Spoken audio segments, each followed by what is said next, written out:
Hi, I'm Joycelyn Wells, and this is the fifth video in the series of Healthy Me, Healthy You. And I'm going to spend some time to talk about boundaries. What does it mean when we talk about boundaries? People have a tendency to think that as long as they're okay and can deal with the way that people make use of them, they're being a good person.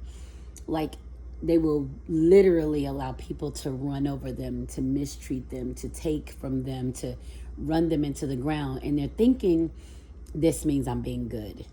I'm making people happy by allowing them to make use of me in this manner, which is unhealthy. I'm sure that now you know someone, mom, auntie, uncle, friend, coworker, who complains about being made use of in a way that incapacitates them, that makes them exhausted, that makes them unhappy, that drains the life out of them. And, it puts them in a really, really negative place. And so we have to kind of sit and evaluate what it means to allow people to make use of us. So that leads us to boundaries. I am a firm believer in boundaries. One of my favorite words that I like to give to people is a no. But one of the favorite words I like to receive from people is a yes. Completely different.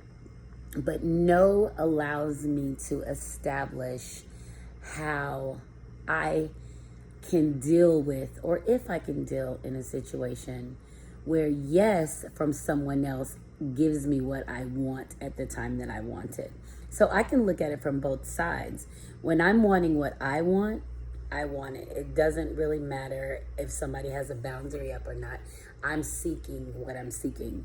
But from the perspective of someone coming to me to get something, I have to establish boundaries.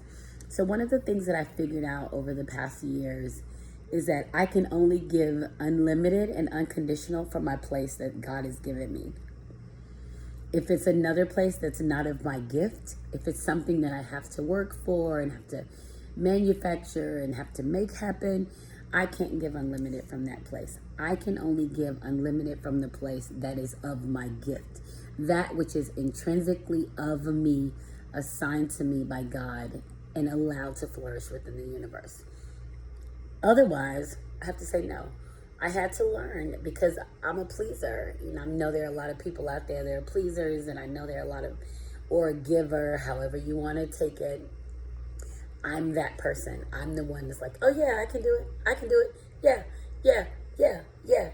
I can do it. But as soon as I need someone to reciprocate, return the favor, or even think of somebody to go to do, I never had anybody to go to do that. So I had to learn that no one, I'm gonna say this so that you hear me clearly. No one is going to make sure that you're okay. No one. No one is going to take care of you like you take care of you. So if you can establish some boundaries of how people make use of you, how people come in and out of your life, what they take from you, then the better off that you'll be. And it sounds mean because our children, Lord have mercy, the children will drain the living hell out of you and not even realize it. But we've trained them to do that. We've given them the free flowing wherewithal to come to us and take us for everything that we have. And unfortunately, we think that's what means being a good parent. You're being there, we're giving them what they want. But when they get to a certain age and they can figure things out and draw from their own sense of resources and their own opportunity of goodness, then they're on their own. They have to figure it out. So I look at my children, and I will tell a quick story about my oldest daughter. She came over one day and she was all in a tizzy. Blah, blah, blah, blah. She's having this whole meltdown. And I'm looking at her and I'm like, stop talking. You act like you don't care. And I was like, well, first of all, none of this has a fucking thing to do with me. I don't know where you just came from. I don't know who pissed you off. I don't know why you're pissed off. I don't even care why you're pissed off. But you came to me to bring it to me when I'm in this yummy place of existing. Stop it. And she was really like, you act like you don't care. And I'm like, I don't, because I don't even know what it is. I don't care. But I'm guessing that you came from way over there to my space because you needed something from me. And I think it's probably the goodness that I have, the energy that I keep, the way that I maintain my space. You felt like you wanted that. So if you want to come here and sit in this space with me and absorb the good energy and let me love on you, and then definitely let's do it. But otherwise, keep that shit to yourself, because I'm not processing something I don't have any control over.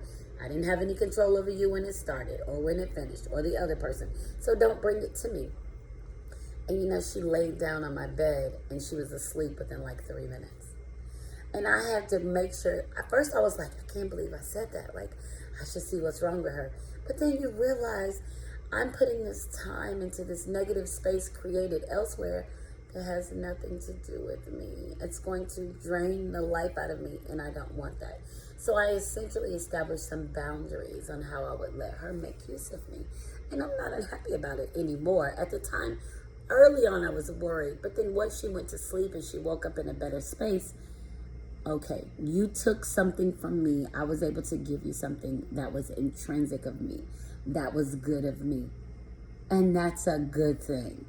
But when you allow people to come in and take from you in a space and just kill your energy and put you out on a ledge, take your money when you don't have any. If you have $20 and somebody needs to borrow 30 and you go borrow 10 from somebody else to give them what they want, and when you really need your 20, boundaries. You don't allow anyone to take money from you if it's money that you need. I don't care what their story is, because whatever situation they were in that led them to needing this money had absolutely nothing to do with you. But you were chosen for them to come. You were already a part of their deception. When they fucked up the money or when they did what they were going to do, they were already probably thinking, oh, I'm going to go to Joycelyn, she'll give it to me. I'll go to Susie, she'll give it to me. I'll go to such and such, she got it, she'll give it to me.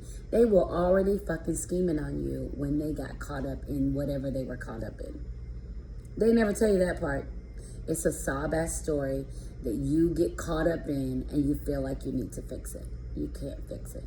If you're going to move on your path to being of purpose, then you literally have to establish boundaries for the way that people can use you. Men, women, colleagues, children, everybody.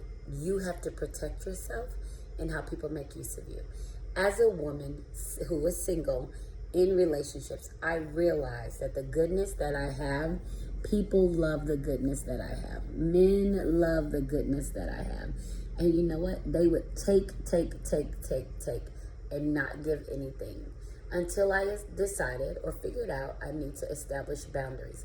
Once I set some clear coded boundaries about how somebody could make use of me or what they can take from me, then I was tripping. You tripping. You bipolar. You this. No. I am aware that I am the only person keeping me safe. You aren't worried about my safety. You aren't worried about my happiness. The only thing that runs you right now is you taking from my goodness. And I can no longer allow you to take blankly or blindly from my goodness. I have to keep that because I still need to be able to move forward for my purpose. So this is an episode on boundaries with Healthy Me, Healthy You, episode 5. We're getting closer to a healthy you and healthy, or a healthy me and healthy you. So see you next time. Thank you for joining me.